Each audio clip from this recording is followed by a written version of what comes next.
Chapter 26. Your heart cannot love when it is holding tightly to hatred. What if the city is abandoned, I asked. What if the city has been empty for, say, 12,000 years? You worry too much, Ken said to me with a smile. His brown eyes flashed and he seemed his old self all of a sudden.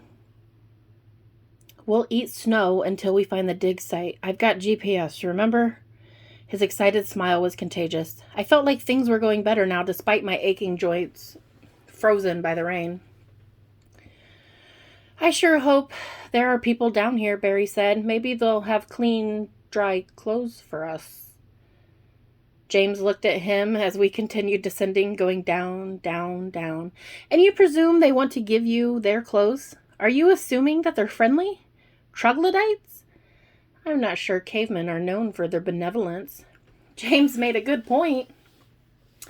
Admiral Richard E. Byrd, a decorated American hero and recipient of both the Navy Cross and the Medal of Honor. Ken had said Ken had said as he stepped onto the next step, flew into a crater at North Pole and was met by anti-gravity aircraft that guided him into an underground city. The people he met there were friendly, and they told him that the earth is hollow. They told him that those who live beneath the surface want those of us topside to stop using nuclear weapons. He looked at each of us as we stepped down and down into the depths. See, it's the surface dwellers who are the barbarians and the boorish, not the troglodytes. Okay, so let me get this straight, Barry said to Ken. You believe in flying saucers being flown by men who live in hollow earth. Something like that, Ken admitted. The earth may not be hollow, but it sure would explain a lot. Like what? James asked, stepping down, down, down. Tides, Ken said confidently. Do you really think the moon controls our tides? I mean, come on now. The hollow earth theorists believe that water from the sea flows through the seabeds to the oceans of the hollow earth. When they have high tide, we have low tide. Huh, I said, sounding stupid. The truth is, I was a bit stupefied by the conversation. At least I was getting warmer from the drier, more temperate air and all the walking.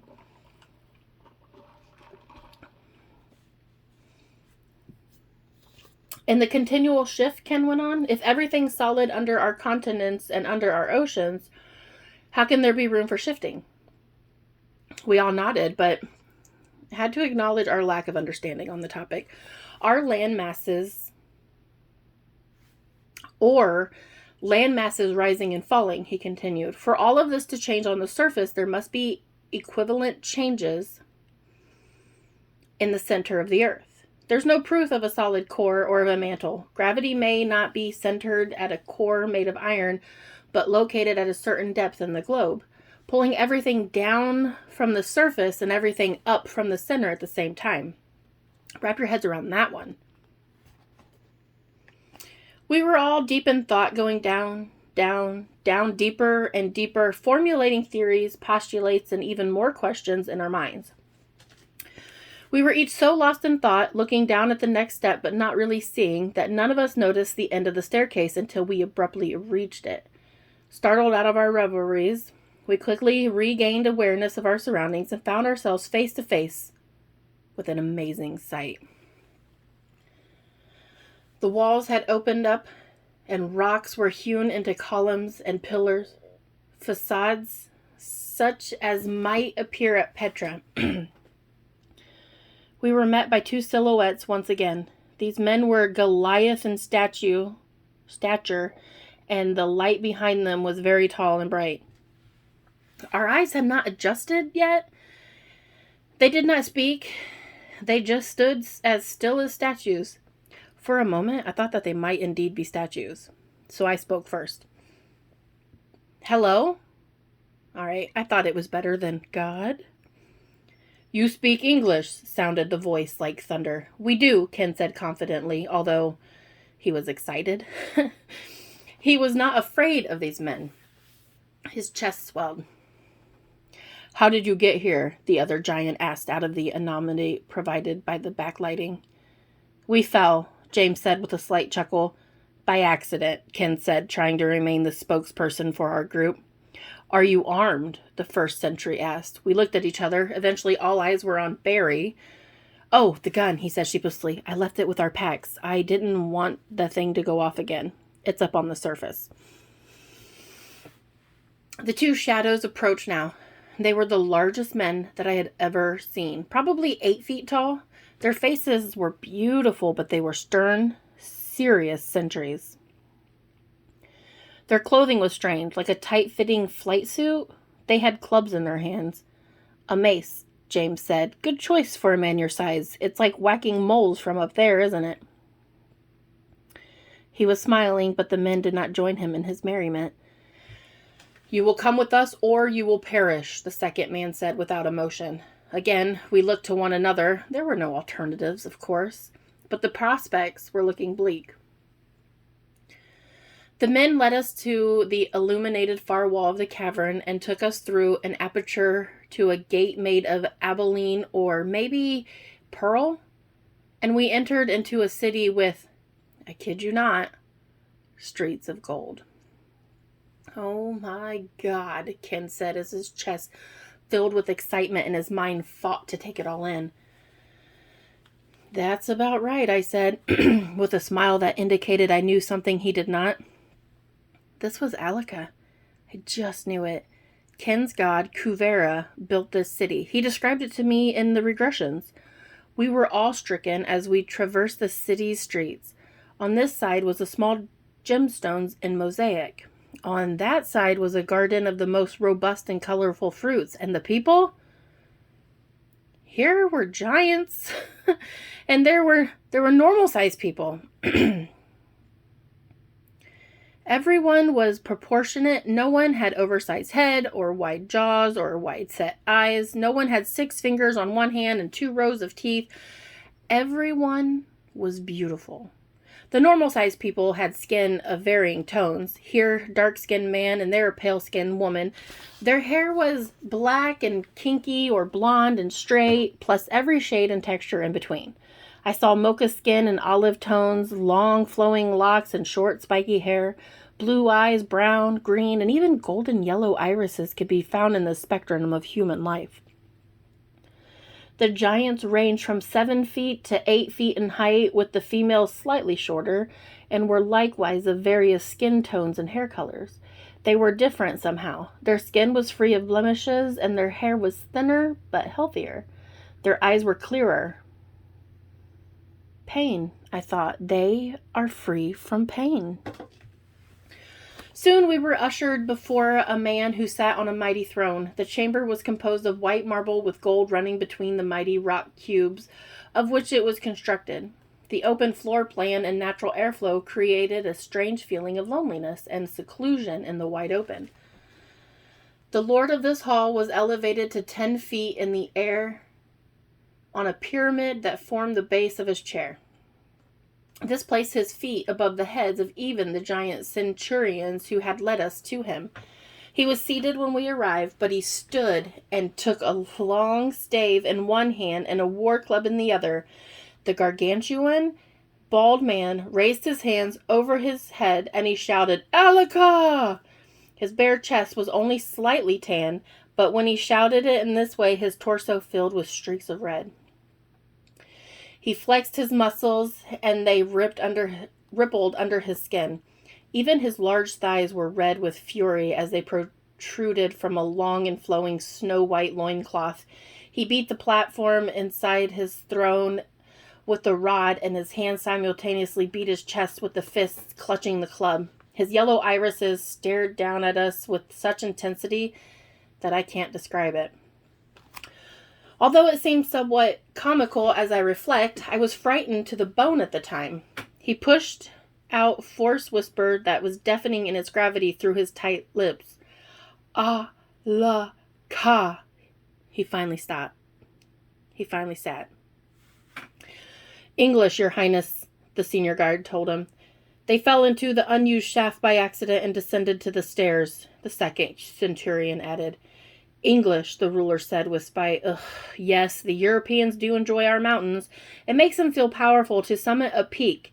It's the ape in them, the orangutan. The men in my group were, of course, offended, but no one spoke. And what shall we do with these particular Englishmen? He eyed us suspiciously. Ken stirred. His face twitched subtly. It wants to speak, the ruler spat. Speak, ape, say what you will.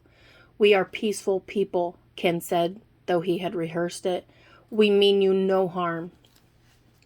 The ruler banged his rod against the marble platform at his side, and he laughed so loudly that the room shook. He means us no harm, the apparent king of Alika shouted in jest. For the first time the centurions smiled. They broke out in laughter along with the king. When he stopped laughing, they instantly sobered as well. You can do us no harm, son of Adam. What else do you have to say? We want to learn from you. Go on, the king ordered, only half interested. We know you are superior to the surface dwellers, and we want to learn about your society and your people. We want to become better. I looked at Ken and thought he was quite wise to take this approach. Barry and James stared at him too, however, and this got the king's attention. Your friends are looking at you, son of Adam. Perhaps this humility of yours is new? No, sir, Ken said, excitedly waving his fur cap as he motioned first towards the king and then towards us. I have spent my lifetime searching for you. I have only known these people for the past year. They are unaware of my yearnings and my desires. I will decide in my time, the king said, and he waved his hand dismissively. The centurions commanded us to turn and leave the chambers. They escorted us down a long corridor of marble and across a courtyard where children played with animals that we think of as wild. There was a lion cub wrestling a child. To our right, a young gazelle climbing onto a structure with a small child following closely behind. The lion and the lamb will lay down together, I thought as we entered another building. We approached a marble building, and one guard opened a massive door, motioning us to enter. The door slammed shut behind us, and we four were trapped inside a dark, cold, sterile, and utterly empty holding cell. From a mullioned window, we could see the street and the people walking by, but the window was very high. We propped each other up one at a time to see the outside world. I was cold, I was tired, and I was hungry. I lied down on the floor and propped my head up with my arm. Barry took off both of his waterproof shell and woolen coat and placed them over me. I saw him rubbing his arms and legs to increase circulation. I was not cold here, or it was not cold here, but we had gotten quite a chill from the rain. I watched him warm himself up in this way until my eyes could not stay open. I slept. A clanging sound awakened me from my slumber as a jailer entered with food. Like the others, he was 8 feet tall and wielded a club. He wore a tunic shaped like a toga with a separate garment around his waist resembling that worn by the king of Alika. We were not likely to attempt escape, especially when the first food we had seen in entirely too long was right before us in his hand. We thanked him and began to eat. I thought of a kennel. As the jailer was about to leave the cell, Ken stopped him and asked him to bend low so that Ken could whisper into his ear. The man frowned and gripped his club. He set it at his feet, and he set his teeth clenching in his jaw as he clenched the club, but he bent low. His yellow-green eyes grew smoky as he peered at Ken. The strawberry blonde hair of his head was almost endearing, except for the man so fierce beneath it. After Ken had whispered into the great man's ears, they paused, looking into one another's eyes for an eternity. The jailer's expression did not change, but he nodded slightly before turning to leave. We ate in relative silence. The food was so nutritious and flavorful that we could not manage to hold a conversation. The fruit was bursting with juice, and it filled us with energy. The nuts and the seeds were slightly salty, and they melted in our mouths.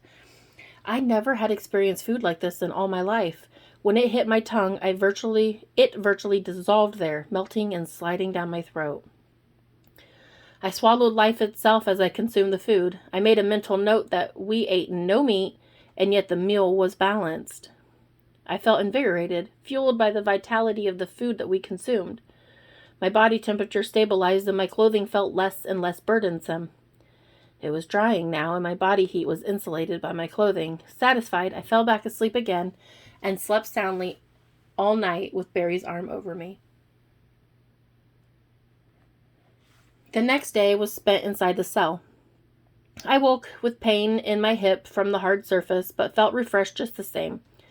We discussed our fate and decided it was better than dying in the freezing rain on the side of a mountain. The problem was that we had no guarantee we would live through this experience. Do you remember the nonchalance of the Centaurians when they said we would perish if we resisted? James asked. I don't think that was an idle threat. I agree, James, I said. I've heard that when explorers or even locals have accidentally stumbled upon these cities, they were never heard from again. You've heard about this? Ken asked. In my research and in my sessions, I said, wringing my hands and not wanting to tell Ken that he had told me this himself as Kuvara. I glanced into his brown eyes but quickly averted my gaze. You never did tell me what past life you were tapping into during those sessions, Ruby. Since we may be about to die, don't you think you could tell me now? Ken asked. Hey, James said, same here. You were going to let me see the tapes, but if we can't get out of this mountain alive, there's no sense keeping it secret, is there? She's been hiding it from you too? Ken asked James. Yeah, she said I was unique. My Hapkido instructor was on his feet and becoming increasingly tense. That's what she's been telling me too, Ken said as he eyed me with suspicion. I moved closer to Barry in the center of the corner of the cell, not sure what to do other than just tell the men what they wanted to know. They were probably right. There wasn't much point to keep it a secret any longer. Just then the jailer came with a clang, rattle, and bang. We all jumped. I couldn't sleep, the huge man with the tired eyes said. He stood in the doorway and addressed the entire group, a captive audience. I saw this man. He pointed at Ken with the club and he held loosely in his hand. He was dressed in jewels. In one hand he held a lotus flower and in the other a mace. We all looked at Ken and back to the jailer. He yelled at the top of his lungs, Alaka! And the mountain shook. Everyone in the city bowed to him. We all bowed on our knees. The jailer was frightened as he related the dream. Even Lord Artha, our king, was bowing and cowering before him. The centurion was shaking his head as he stood in the doorway, remembering his vision. This dream was in my mind all night. I was not sleeping. I was not awake. I was reliving the scene over and over again as I lay there. What could it mean? I walked up to the giant who was still sporting a war club. I looked him in his tired eyes and sympathy defied my countenance. We must talk, I said. Please, let's talk privately. I can interpret your dream. The guard was quick to decide. After all, it was a defenseless woman, half his size and a tenth of his strength. We exited the cell together, and the others were locked inside. Outside the holding cell, I stood with the jailer so that we could look at one another as we conversed. He sat on a large chair, and I felt like I had seen this before in the Sumerian hieroglyph. When he was seated, he was still slightly taller than I was while I was standing. You dreamt that your people, even your ruler, bowed to Ken, I began. His name is Ken, but he is the reincarnation of... All right, here's where I paused for effect. The large man obviously believed in reincarnation, and I banked on that. He leaned forward with anticipation. Kuvera, I said, dropping the bomb. No, the guard said indignantly, his face contorted, though a foul odor had assaulted him. No, never. No Englishman is Kuvera. It cannot be. American, actually, I corrected, feeling that I had the large man over a barrel. He absolutely is Kuvera. Kuber, Viesvara, or Bethuda, as you like. He is your god. There you are wrong, the jailer corrected. Kuvera is not our god. He is our grandfather. He is lord of the spirits, but he is mortal. But his immortal soul has occupied Ken's body. You will see. I can prove it. How can you prove such a thing? The jailer wanted to know, a pallor denuding his shaky resolve. Take me to your Lord Artha, and I will prove it to him. The jailer was a reasonable man, and he spent some time contemplating this. Very well, he finally said after searching my eyes for doubt or deceit. but you will pay dearly for your treachery, you and your companions." He called the other guards to accompany us, and I was walked like a prisoner. I was walked like the prisoner that I was to the king's great hall.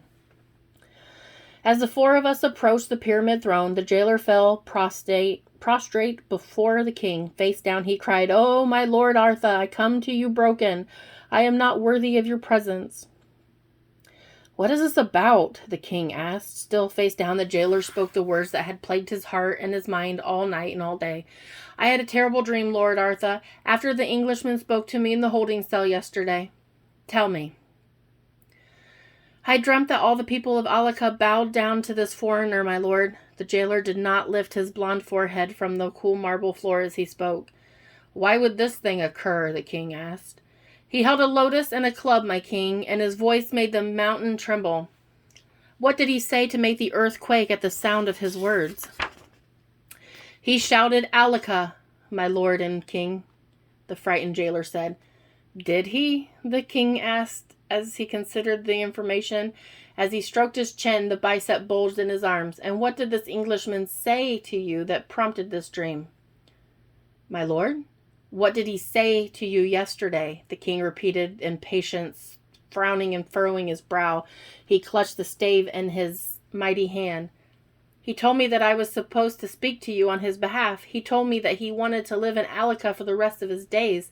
He said Alaka is his home and he never wants to leave it." "And you did not bring this to me?" "I did not, your highness," the jailer said with green eyes still to the floor. "Prisoners always want audience with the king. They always ask me to represent them to you. It usually is desperation, your highness, or exasperation.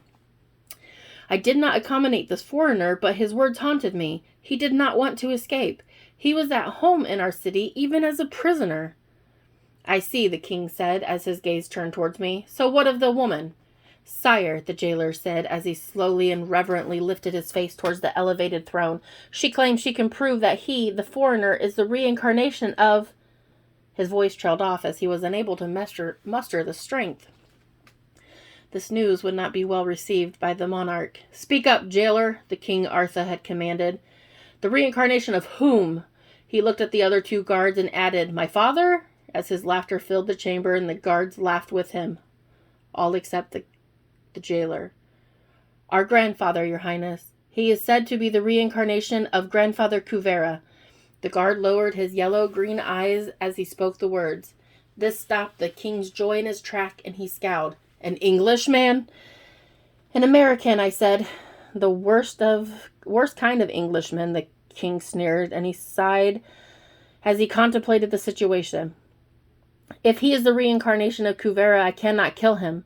If he is not the reincarnation of Kuvera, I will kill the lot of you, for it is blasphemy to make such an unfounded claim. Do you understand, woman, that you have sentenced your cohorts to death? I have set them free, your highness, by speaking the truth. You will see." "You are a sloppy and rude woman," the king said as he stared down from above. "You are irreverent and intolerable. How do you plan to convince me of the veracity of your claim? Ken, my friend who houses the eternal soul of the great Kuvera, does not know that he is the reincarnation of your esteemed grandfather. I have never told him this." Now the king was interested in the details. He stroked his chin once again. "Well, then how can you be certain?" "Ken is a medium for channeling the spirit of Kuvera through hypnosis. I have spoken with Kuvera. Rather, he has spoken to me. It seems he usually controls the conversation. He has blessed me with insights beyond reckoning. I believe he will do the same for you. I only have to hypnotize Ken in your presence." The king pondered the thought for a long while, stroking his chin with the hand which held the staff. "This may be good sport," he said with a smile. "At the end of the charade, I will kill you, you and your host in the cell. Every one of you will die slowly as punishment for your sacrilege." The king told the jailer to rise and leave me with the guards. He instructed his trusted man to bring Ken and the others into the presence. In moments, the jailer arrived with the men. James and Barrington were wearing only their thermal shirts, but Ken was dressed in his BDU overshirt. I noticed a lone cigar in the left breast pocket. The men were obviously frightened, but I maintained my cool, despite the sweaty palms and a chill up my spine, smiling to them to comfort them. "Begin your magic, sorceress," the king commanded. "We will need 2 chairs," I said. "Normal size, if you please." I smiled with one side of my mouth. The king waved a hand in haste, and 2 chairs were provided. I explained to Ken that he was to be hypnotized. I told him that although the room was different, he would be able to visit the same past life as before. I was very careful not to show any doubt in this. "The room must remain silent during hypnosis," I told the king. "We must not break his concentration." The king stood and shouted, "Alika, close the chamber doors. No one enters, no one leaves, no one speaks, and no one moves." And so it was decreed. With a modicum of apprehension, I began the induction. I took extra time to systematically relax both Ken and myself, instructing him to tense and relax different muscles throughout his body, and then to feel the heavy and relaxed, starting with his crown, working to his toes. I instructed him on his breathing and his heart rate. All the while I was practicing what I was preaching. We both needed to be relaxed for this session to save our lives. I brought him down in an elevator this time instead of a staircase, because the stairs of Alika were too fresh in our minds. When he reached the ground level, I told him to exit the elevator and see the same door that led to his past life. When Ken said that he could see the door, I asked him to step through it. "Artha, you fool," Kuvera said through Ken's mouth. The king nearly jumped off the throne. His muscles flexed and his loincloth rippled. I put my hand up and pleaded silently with the king to remain still. "You think you own Alika? All that I have built? You are the bastard son of a bastard son. You are not fit to adorn the throne. Speak, you whelp. Tell me how you came to judge me." The king looked at me with a furrowed brow. He didn't know what to believe, and I think he suspected foul play. Artha was grasping his club with a rhythmic flexion of his hands. "He does this," I said to the king. "Go ahead and talk to him." "Who are you, Englishman?" King Artha thundered. "You insolent waif, I am your grandfather, Kuvera of Sri Lanka, Kuvera who founded Alika. I am son of Vishvara and Ilvala. I am the Lord of the Spirits and the Lord of Wealth. Everything you have belongs to me." "But," King Arthur began. "But nothing," Ken's mouth was saying. "You lord over my people, the Yakshas and the Nara, but you are not worthy of the crown. You carry a mace and a club, but you have never done battle. You did not lose sight in your eye by battling Shiva. That was me. He was my brother. His father adopted me. I was heir to the throne only after Vishnu and Shiva. Ravana, that evil demon, my own half-brother, ousted me from Sri Lanka, the city I built for Lakshmi." I smiled to myself. I knew I was right about Sri Lanka being built for Lakshmi, but Ken had never confirmed it for me. The plot of the love triangle has thickened. Ken's body twitched as Kuvera grew angrier. "So I built Alika, the greatest, wealthiest city in the world, my crowning jewel, and you sit here like a fat cat purring over your comfort and satisfaction? Shame on you, Artha." "But you are an Englishman," King Artha continued. He paused. "Then answer these questions for me, grandfather. What lies beneath our feet?" "Pushpaka, you fool. You rest atop my ship." "Yeah, and who built Pushpaka?" "I know better than you, you insolent bastard. I was there. I had caught Vishnu fornicating with Lakshmi, and I confronted him. We fought, and he won. He told me to see our father Brahma. When I went to see him, Father Brahma gifted me with Pushpaka, the greatest airship that I had ever seen.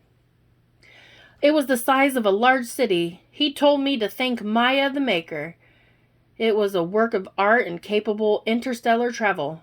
"Well, who came to this planet first?" "You fool, there is no first. We have no record of who came here first. The first of our kind was Tonpa, who came 18,000 years ago from deep within the recesses of space. When we organized, Father Brahma was the Supreme Lord. And who are the holders of wisdom? The Vidyaharas are the holders of wisdom. Though your current wise men are pale shadows of the first, in my time, Ravana, Vishnu, Shiva, and I were among the number, always there have been 12. And who are the 3 leaders of the 12, grandfather? The 3 leaders are the Burhatma, the spiritual advisor, Mahatma, the judicial elder, and Mahanga, the executive enforcer. Ken's voice changed as he spoke in deathly tones. I grow weary of your questioning, Artha. I have proven myself. Now shut up and listen to your grandfather's words. I was useless in this session as Kuvara launched into a dissertation without prompting. Barry and James were in the room, dumbfounded but entertained. In their eyes, things were looking up. They didn't know that King Artha was planning to kill us. What worried me was King Artha's authority. If he felt undermined, he may wait until the session was over and kill us anyways, just to eliminate any competition for the throne. The people of the Pleiades are sovereign and they are pure. Our people are righteous and they are just. There is no dominance and there is no legation to iridentia. There is only swift justice and a desire to seek harmony despite my arguments to the contrary. The council decided and issued a fiat condemning any of us from surfacing. Our cities are to remain hidden away underground and under seas. We are to allow the humans of this planet to self-destruct, leading to another annihilation and regeneration. Kuvera spoke through Ken, saying, You have taken this to mean that you should hide in your city and grow fat on the efforts of others. King Artha was scowling at Ken as the words drifted through the room. Your thoughts are present in my mind, Artha, Ken's mouth was saying for Kuvara. And I am not pleased. You must change your ways, your attitude, and your demeanor. You are a lazy coward, and I am ashamed of you. King Artha was visibly upset, but Kuvara continued, and I was concerned for our lives. You do not need to live in this shame. Go to the council, come out of hiding, and admit that you have been wrong to be so insular and so insolent. I will once again be proud of you, my grandson. You will be leading my people toward a happy future. My city will survive beyond your death. Artha was considering the words, although I had no idea what Kuvara was talking about. I assumed Artha knew. You will stop this hatred and self-loathing. You will live in love instead of hate. Learn the lessons I could not learn, Artha. I petition you so that your karmic cycles will be short and your eternal reward long. I pray you change your ways and vindicate both of us so that we can live together in the afterlife, rejoining the universal spirit as grandfather and grandson, but also as brothers. It is not too late. Artha shifted in his throne and then he stood.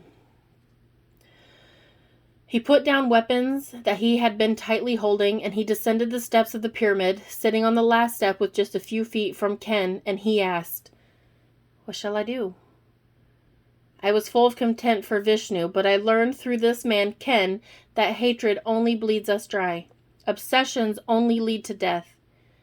Kuvera continued, Ken nearly killed his friend James. James perked up at the mention of his name. But James spoke to Ken, saying, Thousands of years of heartache can end for you today. I love you like a brother. When he spoke these words to Ken Redmonton, I heard them deep within my eternal soul as though my brother had spoken to me. Kuvara further explained, there was a reason behind the actions that Ken took. Neither man could understand, but now that reason is gone. Do you see? You cannot shake a man's hand or hug him tightly when your hands are full of weapons. Your heart cannot love when it is holding tightly to hatred.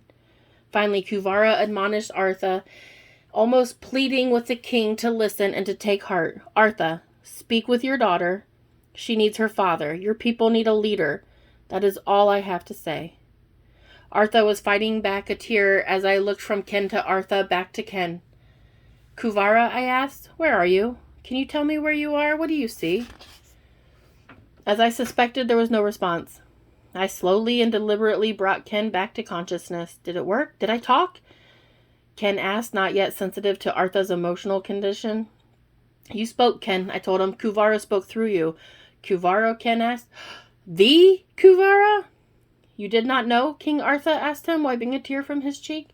I did not know, sir, Ken said honestly. I believe you, Artha announced, standing to ascend the throne, and you shall live. The men all looked at me. They didn't quite know how high the stakes had been. What was next, even King Artha could not have imagined.